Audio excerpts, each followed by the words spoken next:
the Highlight Podcast Network.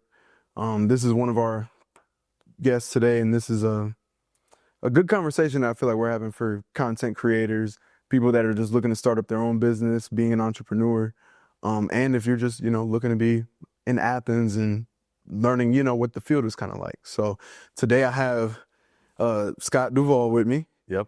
Owner of Jawavi Films and media. Sometimes you drop the media. I mean, it's very nebulous, I guess you could say. Right. Well, I've known Scott for going on, let's see, about 7 years now.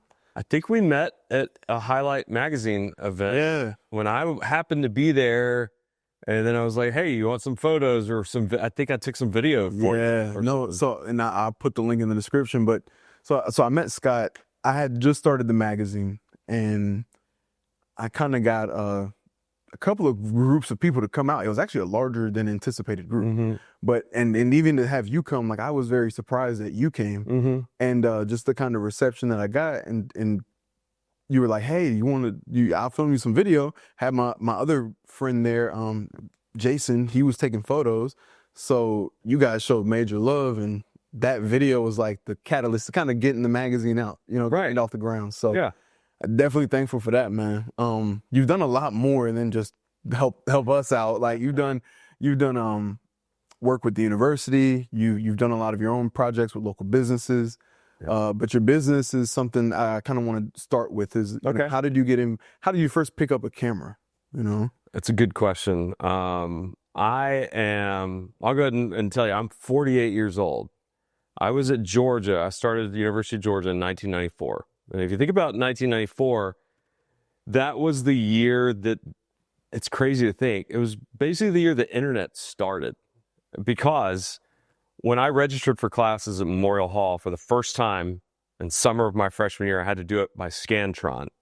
Bubbles. Wow. I barely remember. Yeah, and then we had to submit it at Memorial Hall, and then you had to wait, and then they would tell you if you got your classes.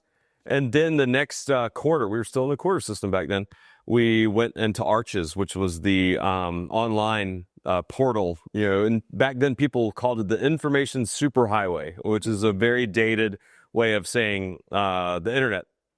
So I give you that background because, I'm a Gen Xer, and the interesting thing about Gen X people is that we grew up, our childhood was analog.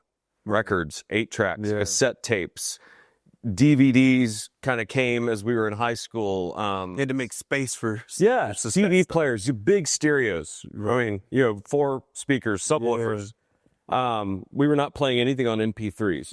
But by growing up analog and then getting, our coming of age in college, when we converted over to digital, right. And getting the internet, and then MP3s coming along, and the Blu-rays phasing out. So we have a unique perspective of living and thriving in both the analog era and the digital era. And I picked up my first camera basically when I was a kid. My dad had a VCR, and we would take it on vacations. He would travel with this big shoulder rig and a battery attachment in a separate bag. And when I went to college, I had a Handycam, a Sony Handycam, and I recorded just about everything. Now, there was nowhere to produce it or share it anywhere. It just lived on that little tape. Right. Whoever came over that day. Yeah. And so I have an archive of keg parties and other transgressions, travels, right? And so that's when I picked up a camera. But I didn't immediately think about photography or videography. I'll give you a short bio of what I did. I graduated from the University of Georgia in 2000 with a speech communication degree, and went and worked for a bank because even still back in the early 2000s, I was 23, 24. A lot of people thought, okay, you graduate from college and you go find a company, you work at brick and mortar, you stay there for 25, 30 years, get a pension, and retire happily ever after. And I did the banking thing for 3 years, and then I went into pharmaceutical sales after that, and As luck would have it, in 2005, my wife and I were able to transfer back up to Athens. We moved over to Whit Davis Road and bought a house over there on the east side because all we wanted to do when we left college was eventually go back to Athens. And I still was not doing any video. I was working as a pharmaceutical salesman, calling on primary care, selling Valium. That was the biggest drug back then. But then I bounced around. And That's interesting. In 2012, I made another pivot where I went into hardware, spine hardware. I got a job doing medical device. Also, I spent 3 years in the operating rooms. Wow. Helping surgeons choose which size plate or screw they would do for a medical procedure for a fusion. And it came around to where the iPhones, came out. The iPhone came out in 2007. I never had one until about maybe 2010. And I mean, we're really progressing here. It was just work. Just get out of work, go to work, come home.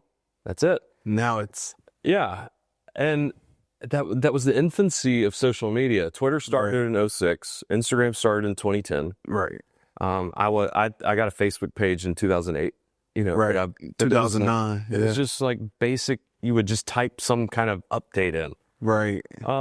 So just to speed up the story, 2015, 2014, 2015, I was dabbling. I was looking. I was not happy with my job. I didn't feel like I was making a difference. It was very stressful. Right. I had something that I didn't think men could have, a panic attack. Right. Before surgery, because worrying about, did I have everything in order? It was really beating me down. And someone hired me because I'd been dabbling with my iPhone, kind of filming stuff. Someone hired me to make a video with just my iPhone. Oh, wow. And a light bulb went on. I was like, wait a minute. I just made some side hustle money, making a video with my iPhone. Right. And it took about 6 months to a year of kind of rolling around in my head, like, maybe I could do this. Cause I'd saved up enough money to say, okay, I'm going to pull the ripcord. I'm going to try this. If it doesn't work out, can I always go get another pharmaceutical job? Right. I used to describe it as like being a bartender. Once you've done pharmaceutical work, you could always go back and be a bartender, be a pharmaceutical sales. So I quit my job as a medical device company, and I had my company, Jawavi Films. Quick backstory. I have 3 kids, Jack, Walker, and Vivian. So I made an acronym. That's how I got my company name. Jack, first 2 letters of Jack, Walker, and then Vivian, Jawavi. I usually try to proactively tell people that because they're like, what does that mean? Right. It doesn't mean anything, but it represents the kids. That's creative though. Yeah. I like it. And I was just filming them. I wasn't thinking I just needed a handle for Instagram. Right. And I was filming Jack, Walker, and Vivian. So it was Jack, Walker, and Vivian Films. Right.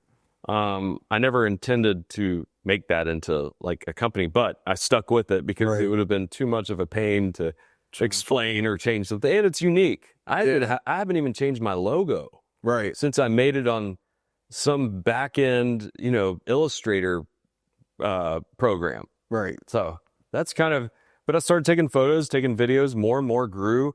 I eventually got a DSLR. Yeah, I was about to say, what was your first camera? It was an 80D. Oh, okay. Canon 80D. That was the magazine that I very first 4 or 5 issues of Highlight. Mm-hmm. I shot all those covers and all the interviews and majority of the ads with a Canon 80D. Great camera. It is video and photo. Yeah. Yeah, it can knock you right. Oh, you could shoot 60 frames a second.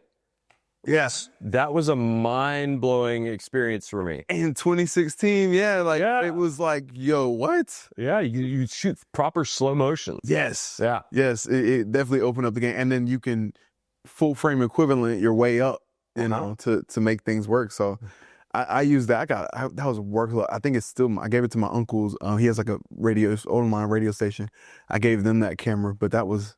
I still have mine. Great, solid first camera. I can't get rid of it because I did a photo shoot in 2017 of Herschel Walker at he was getting a new car up at Rocky Ridge in Laconia.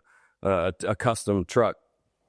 I've got video of him doing like probably about 105 miles an hour up Highway 29. I'd never published it, but I'm sitting in the back seat filming it. Yeah. But he signed the back of my camera that day. Oh, wow. And so I have it signed by Herschel Walker, number 34. And then I took, I asked my wife, I was like, how can I preserve this? She's like, here, use some clear coat nail polish. Yep. And it still looks as good as the day you signed it. So I will not get rid of that. Yeah, you can't. No, that's actually a piece of history. I might do that with one of these. But I got to make some moments like that first. So, Right.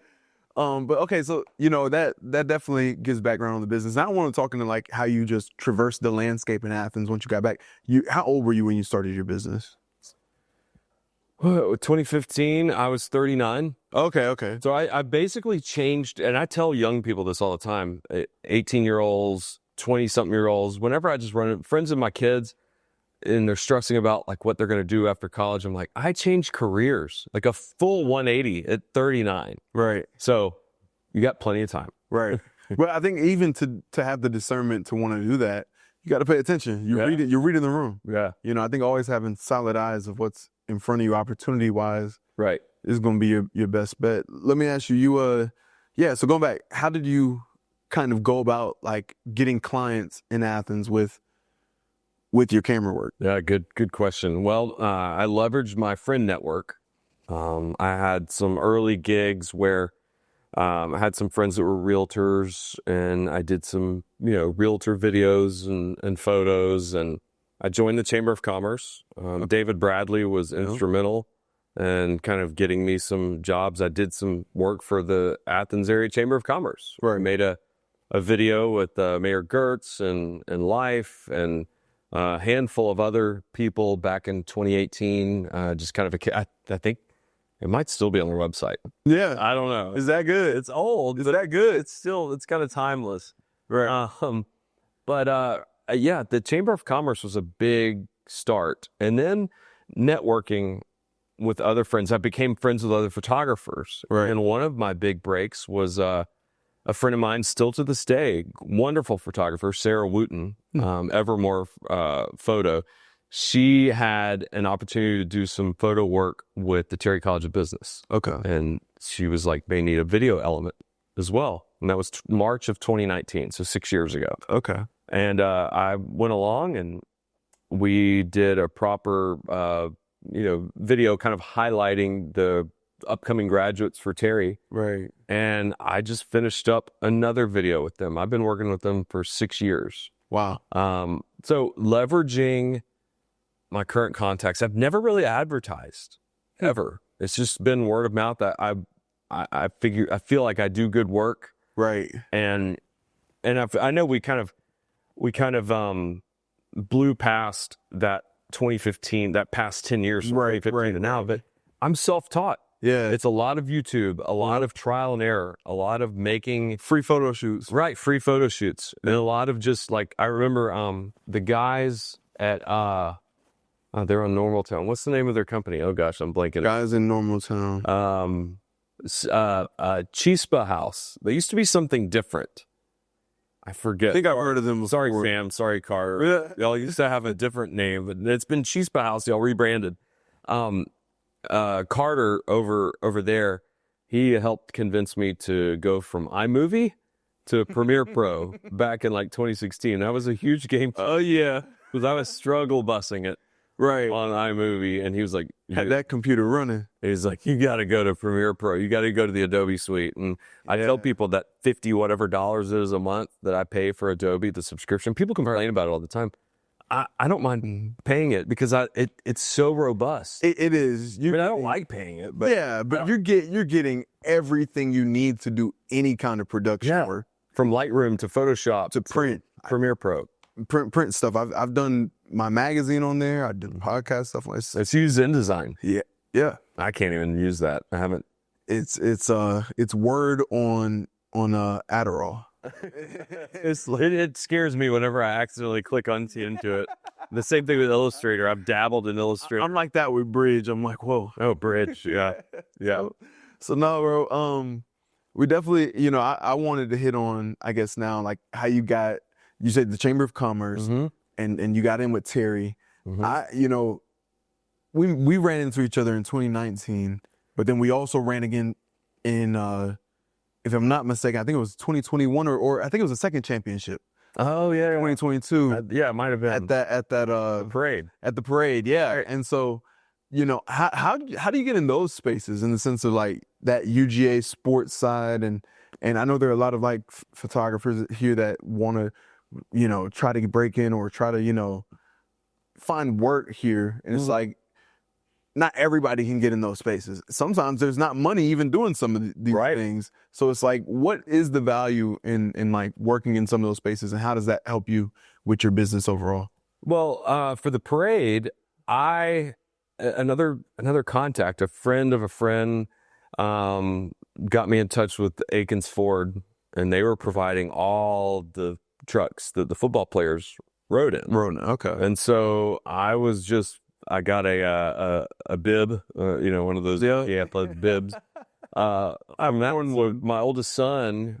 He was I think a junior in high school. I remember. Yeah, he joined me. I gave him my ADD, and I used my EOS R. I was in an R at that point. And big dog. Yeah, it was that was a thrill.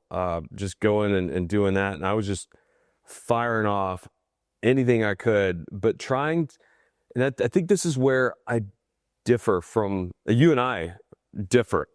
As much as I wanted to take like every photo, I wanted to compose an interesting photo. If I had Stetson in the car, I wanted some kind of foreground element to differentiate my photo from just somebody in the crowd with their iPhone shooting it. And so that's what I was shooting high. I was shooting low.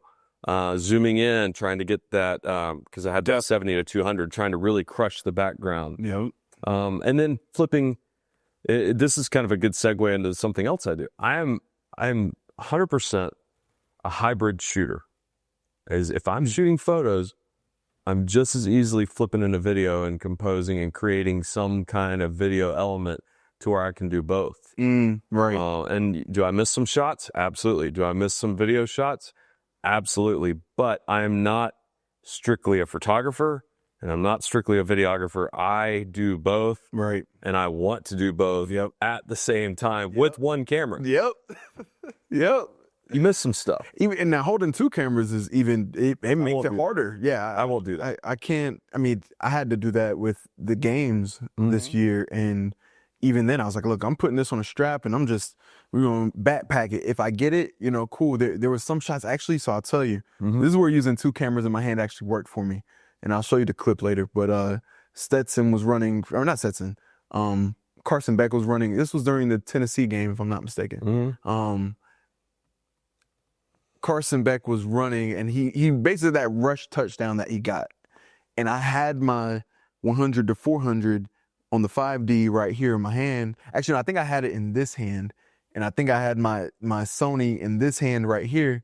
So I think I had switched or something like that, and I was just firing with one hand, but I got the video of him making the rushing touchdown and celebrating in this hand, and I got the full crushed background, Boca players missing the tackles, like, of Carson Beck just rushing straight towards my camera.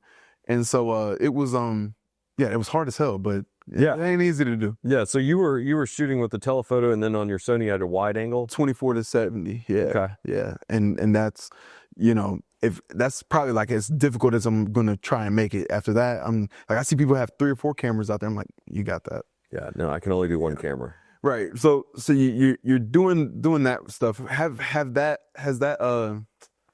help in the sense of just, is that an avenue that you want to go down? Like, what did that show you about that environment as far as just? Well, it's tough. I mean, this sounds great, when somebody's on a podcast and talking about how great they are and all the success. The hard part for me is that I feel like I haven't niched myself enough, and I'm still working on that. I do corporate videos. I do corporate shoots. I do candid shoots. I don't do weddings. I've been asked hundreds of times, I will not do your wedding. I've done 2 in my life, and that was just for friends. Right. But my favorite thing to do is sports photography. Yeah. I am obsessed with baseball. I do all of the social media and photos for Oconee County High School baseball, and have grown that. Have grown that, and I'm shooting a game later today. Right. And Passion. so, huh? It's his passion. Yeah, oh yeah. I just love the angles you have to get.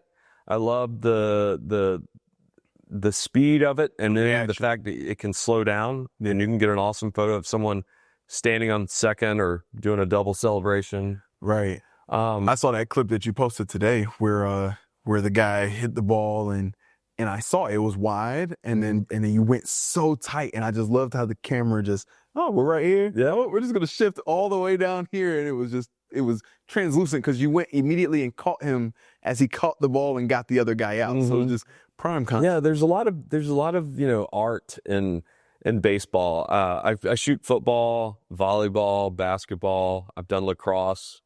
I do all the hype videos for Oconee County High School. Okay. And so what we'll do is we'll do the fall sports and from all the girls and boys, and then winter sports and spring, and then we'll mash it up into this big 45-second highlight reel with whatever kind of music. All the program. Yeah.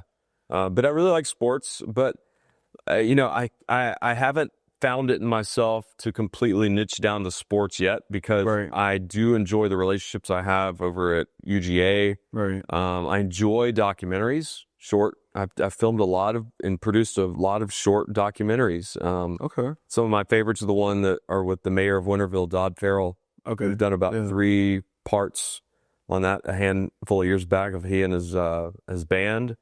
And I've done stuff for ESP, telling the story about ESP and other nonprofits.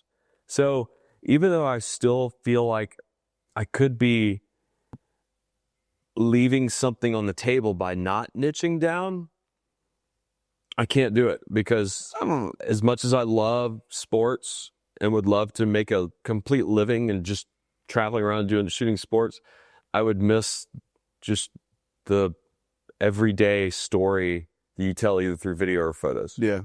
Because I feel like in some of these spaces, like, yes, we are photographers, but we're unofficial journalists. Like, we capture the moment.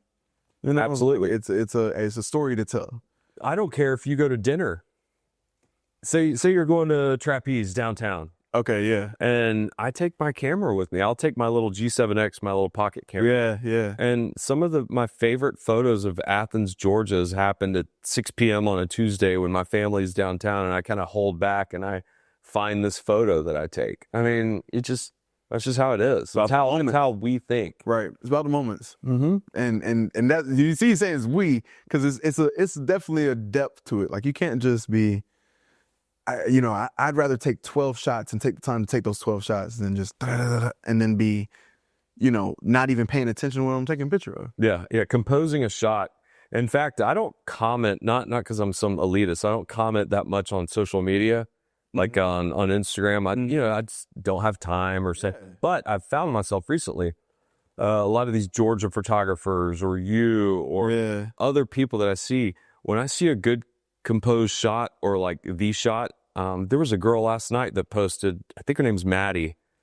She shot a Hawks game, and there was one shot she got of Trae Young. Yeah, he was sitting. It was after a shot or something. He's on the ground. He's looking dead straight at her lens. Oh, wow. And I was just commenting, like, what a fantastic image. I mean, it only lasts for a second. And she got it. Yeah. So, I mean, it's those types of images that are great. It's definitely, once again, she was paying attention. Right. She was paying attention. Well, and it's a matter of being prepared with your shutter speed, your ISO and your aperture and your focus for when that moment happens. Exactly. Because and I've missed hundreds of awesome shots. Yeah. Or in baseball, the worst thing is you get, like, I'm at home plate, you get blocked.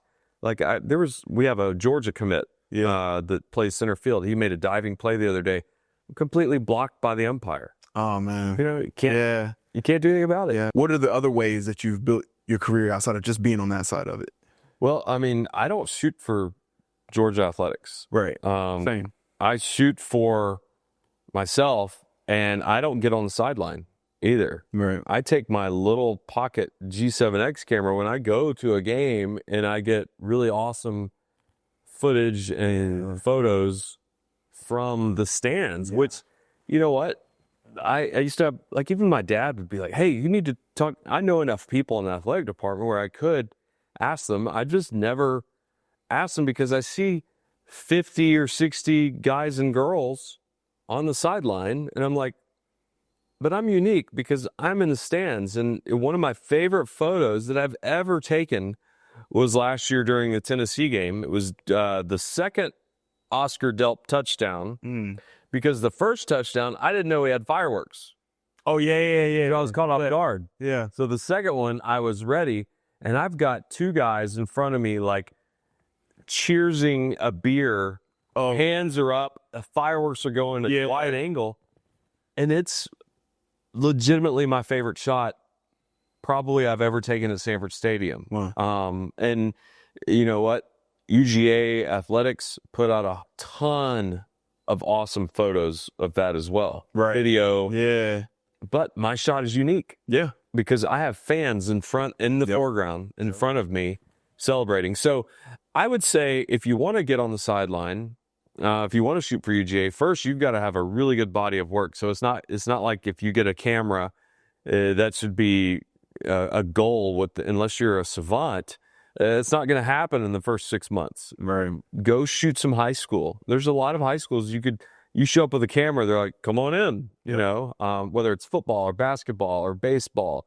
Go shoot that first and get yourself a Squarespace site. Yep. Put the photos on that. Don't just let it live on Instagram.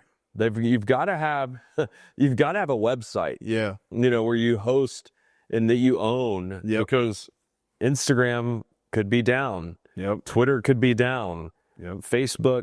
I hate Facebook. Yeah. It's possible. Well, it's gotten worse and worse. Oh man. But yeah, get a website. Right. Post. I think Instagram is one of the best, if not the best, social media sites that can actually get you work, get you noticed. 100%. Tag people. Yep. If I get tagged in a photo, it doesn't annoy me. Yeah. You know. Yeah. I mean, creating the image is way more valuable. Right. So, but just be patient. But then it's like I tell my I have 3 kids. My middle son Walker is the one that plays at Oconee County High School, and I tell him, like, you know, you've got to be vocal. You got to be your own self promoter. Like when it comes to playing time or showing off at practice and everything. You got to be humble, of course. You don't want to be a look at me show off, but you've got to go out there and promote yourself, because it's kind of like what Gary Vee says. You know, if you don't promote yourself, everybody's in it for themselves. This is great, you know, because when you're a normal, loving human being, you like to give and take. But at the end of the day, you've got to self promote, right? You know, because if you don't promote, you might get that chance where someone just says, "Look at this amazing photograph I saw online. Let me research, find the email, and then hire this photographer." I mean, that could happen. Right. Probably not gonna. But yeah, you got to be a self-promoter if you want to eventually. And look, I think that's a very good stretch goal, is to shoot for UGA. Right. And it can be, and that can happen. Right. You gotta have the body of work first, and you got to put in the time and the blood, sweat, and tears of like rec soccer. You know, but good image. You can get good images there. Yep. As good as you could at a college game. Like, how do you go about that part to really like gauge how bad they need you, and then 2, like, just how you can really be useful to them? Well, I like to look at what's being done currently and then try to think of how I would put my own spin on it or do it differently. An example of that is real estate. I don't do much real estate. I don't enjoy real estate. That's one reason I don't do it. But I have done it. You got to pay the bills. Yeah, exactly. I have done real estate. So if you think about your typical real estate, let's say video. Mm-hmm. What is it? It's on a gimbal. Yep.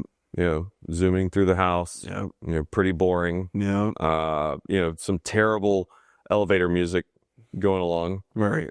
Well, I got asked to do a real estate shoot, and the way I get inspiration is I look online, you know, and I will look on YouTube, I will look on Facebook, I will look on Instagram, and 9 times out of 10, there's somebody out there doing it in a way that you could replicate. Right. And I found this brand called Never Too Small. That's them on Facebook and YouTube. So if you're into real estate, I'm giving you a tip. Never Too Small, where they completely flip the whole real estate video on its head, and they put their camera on a tripod. It's locked off, and then the movement happens in front of the lens, like the realtor will walk in front. Yeah. The sliding doors, somebody will be down low and hiding, and the doors will open. Right. Maybe there's a drawer, or you're looking at the bathroom, and a drawer closes. You don't see the hand. Right. So, and then so that's how I sold it to this builder. And to this day, I will sometimes go and watch that video, going like, "Huh, that is really good." And why don't more realtors do that? One is because they don't have the time, they don't have the budget, and because when they got a house to sell, it's got to go like that. Right. So Right. you can't get all like Production-y. production and creative about it. Yeah. But that's just one example. Another good example is like what I do with my sports videos. Look, I am on Instagram. I will always be happy to put together a hard driving highlight reel, 45, 50 seconds. I've used everything from Kendrick Lamar to LL Cool J to Guns N' Roses. Right. But just yesterday, I had drawn inspiration from LSU baseball. They did one to Billy Joel's Vienna, which is a very slow, piano-driven song. Right. Which you wouldn't think that would go with baseball. Go with it. But I had seen LSU do it, and it blew me away because it was different. It wasn't the typical highlight reel jock jams type song. Fast pace. It was slow, and I shoot everything for baseball in 120 frames a second. Right. So Everything's I moving. knew I could slow it down, and I put those clips to it, and I probably personally have watched my video 6 times just going like, wow, I really love this. I'm gonna shed a tear. Yeah. But so it's just taking something and being different. The last example I'll give, my wife is a makeup artist. She's an influencer makeup artist, does all of her stuff. And if she's ever stuck, like not knowing like what her next reel would be or YouTube video idea, I tell her to look in a completely different industry. And so I tell her to look at camera YouTubers or photography YouTubers and see how they do it, and then apply it to her genre, because nobody in her genre is doing that. And so that's what I would tell you. Say you're wanting to shoot sports or put together a sports video, look at makeup influencers, or look at how that would be a good auto influencers do it. And then maybe take a couple of the things that you like about that and recreate it for sports. Maybe it works, maybe it doesn't. But that way you're not copying, and there's nothing wrong with copying someone's style, but that way it doesn't feel like something that people have already seen. Yeah. You got to give them a new way of looking at it. Yeah. Even if you mess up a couple times. 100%. I've trashed plenty of videos where I'm like, this ain't going to work. Yeah, man. As far as your creative process goes, and I think, we kind of hit on the beginning part.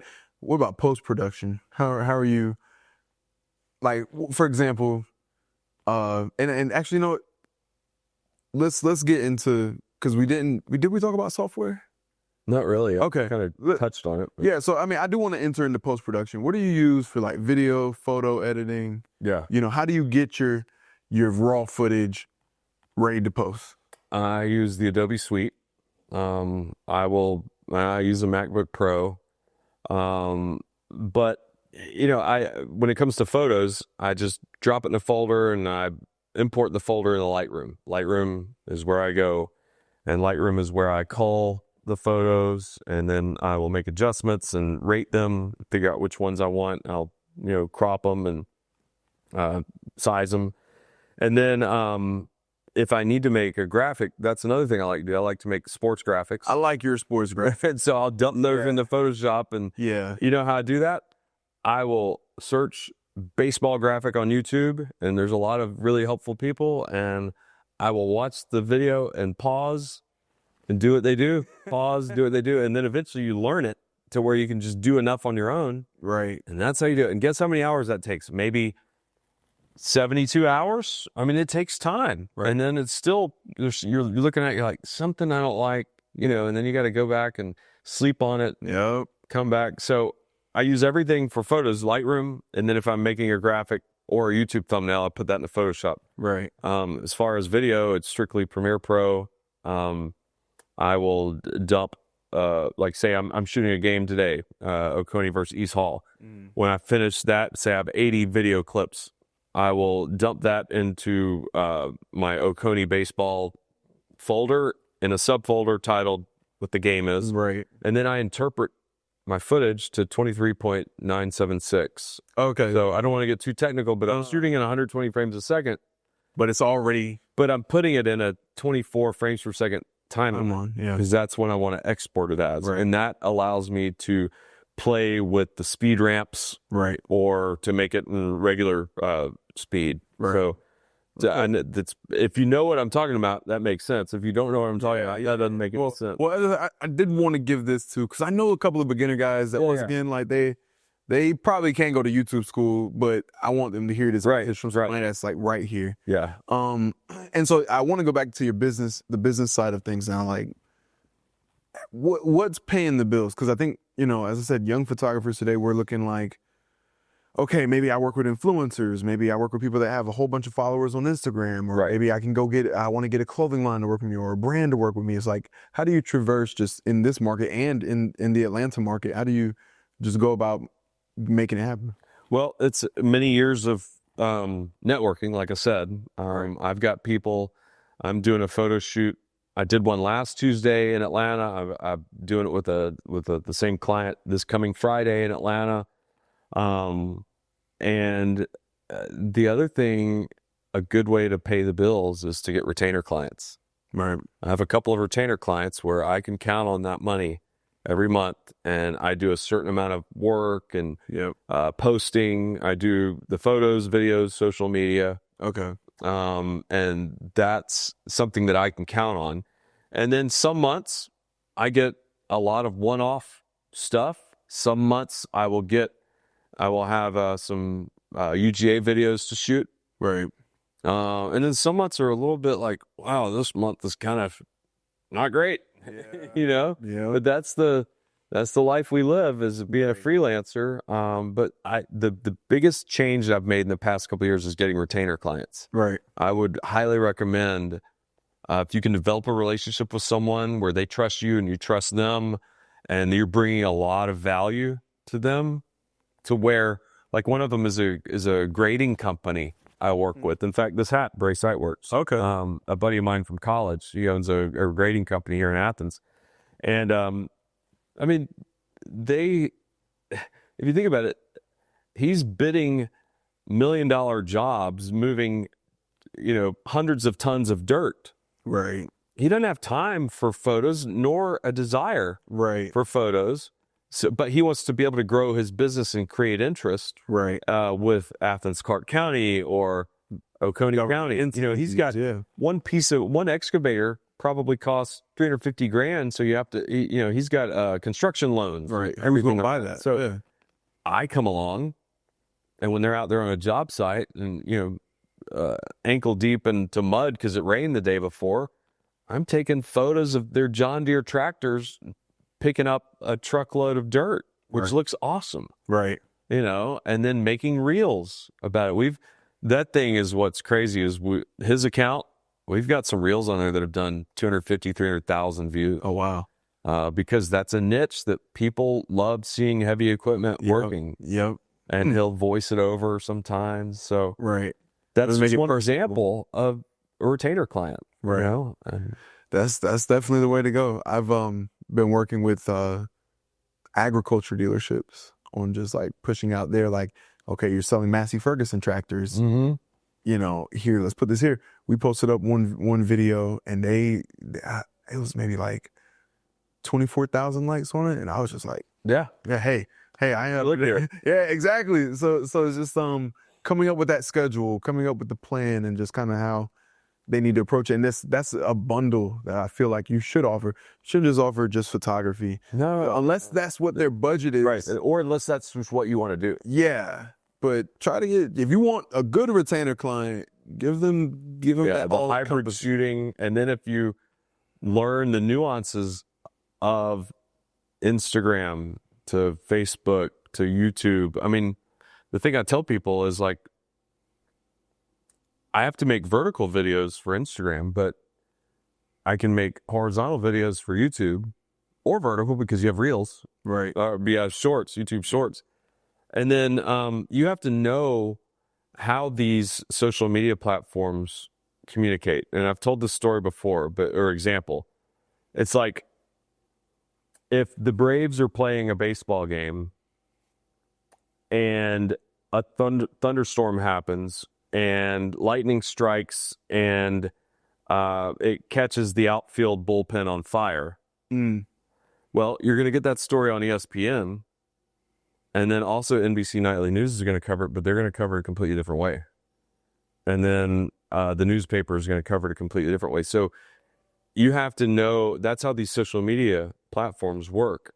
Even though you're sharing the same content, the photo of the excavator or the video of the excavator, you have to know how the platforms like to present their news. Right. So you've got to think of it that way. You can't just copy and paste. You can, but it's just not on one platform. It might do fine. On the other one, it might be crickets. I didn't know that. I'll be honest with you. Yeah. I'm gonna have to go do some research on that one. And like I said, I don't like Facebook. Yeah, exactly. It's hard to post. Like it's so many moving parts. The Meta Business Suite. Yeah, it's not fun. Like Instagram, straightforward. YouTube, straightforward. Yeah. Twitter, X, whatever you call it, straightforward. Yeah. I don't really do TikTok. I had to draw a line. Like it's just, and I don't have many clients. Yeah, exactly. Like it unless it's somebody that, and that's the thing. Anybody that I'm really working with. Okay. For example, I'll get into this, the NIL stuff. Mm-hmm. That was a case of they used it for TikTok, and that was actually the first kind of format that I realized, like, hold on, there's a different format for TikTok, and like in the sense of just how you're editing that content, how that content is like being consumed. You're not making it as commercial as you might on Instagram. On Instagram, you might want to put something polished up there, but I've realized on TikTok, things can live and breathe without that, the finesse or the luxury side of the production. You could film it on the front-facing camera of your iPhone when it with it kind of smudged or dirty, and nobody's gonna care. Yeah, man, I appreciate you, Scott, for coming on the show. Is there anything else that you want to share with the audience and kind of let them know about you or how they can tune in and sure stay in touch? So you can find me on social media at Jawavi Films. That's JAWAVIFILMS on Instagram. I'm most active on Instagram, Twitter, X, whatever you want to call it. Facebook, even there. Also JawaviFilms.com. I do also have a podcast. We started it in August of 2015. Wow. It's a Georgia football podcast. If you're interested, it's called Waiting Since Last Saturday. It's not a video podcast. We just do audio. Okay. We just finished our 419th episode this week. Oh, wow. Congrats. I do it with two good friends of mine, Tony Waller, who is an assistant dean of the law school. I hope I got that right. And then Will Leach, who is an author and writes for MLB.com and writes, and he's got a book coming out in May called Lloyd McNeil's Last Ride. If you drive by Clark Central High School and you look at the baseball field, he's actually the one lone, his book is the sponsor in right field. Oh, you see it as you drive up Baxter. Y'all gotta go take a photo with it, man. Yeah. Support the locals. Support the locals. That's right. So yeah, you can find me at Waiting Since Last Saturday on anywhere you get your podcasts, and YouTube, Jawavi Films. Just that's where you can get it. And if you need a DM or ask me questions, I'll be happy to answer that. Or if you wanted to do some work for you. Yeah, or if you want to do some work. Yeah. Shop it over. Right. Well, I appreciate you, brother. Absolutely. Thank you, man. Thanks for having me. All right.